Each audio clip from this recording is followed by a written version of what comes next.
Importance of goaltending. This is a clip that the fine guys found for me here with Coach's site, and Rick Bowness, longtime head coach. Look at that, 2,726 games, and this is what he had to say. Great goaltending makes good coaches, right? Without a doubt. This game is becoming more and more relying on your goaltender. It is, and the game is so faster now than it's been ever has been. It's more highly skilled players are creating more offensive chances. No matter what the coach does in terms of a game plan and everything, you're going to need saves. And fortunately for me, the last 25 years, I've been fortunate. I've had great goaltending. I go back to Vancouver, 7 years there. We had Luongo. He was just, a franchise goalie. Went to Tampa for 5. We had Vasilevsky. We had Ben Bishop. Dallas, we had Ben Bishop. And then Winnipeg, we have Hellebuck and Lauren Brosson come in this year and was outstanding for us. But you don't win in our league with average goaltending. You just don't. Average goaltending means inconsistent goaltending. And you're not going to win. You're not going to get very far in the playoffs with average goaltending. You need elite goaltending in our league today, more so than ever. And usually that average goaltending means new goalie coaches. So it's important, but I thought the clip was perfect. The understanding, about the importance of the goalie, that the head coaches, most of them around the league, believe that you have to have a good one to be successful.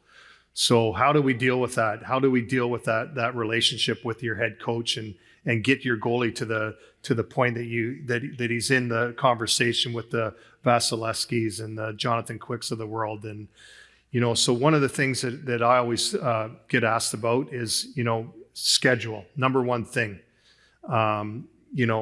I learned probably it was my year with Quick and Bernier, where two real good up and comers, but Quickie was the number one at that time.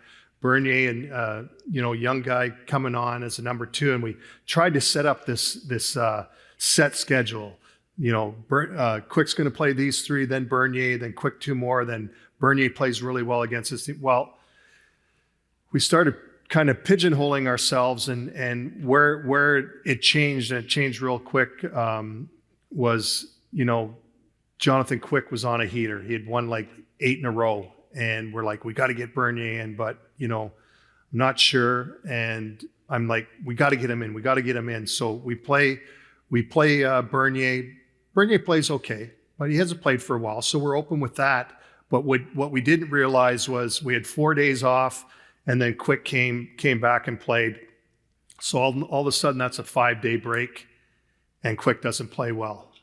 And so when that happened, I sat back and looked, like, when you have a goalie that's playing well and he's on a heater, and then you're going into a little bit of a long break, you're sticking with that guy that's playing well. So it was a valuable lesson that I learned.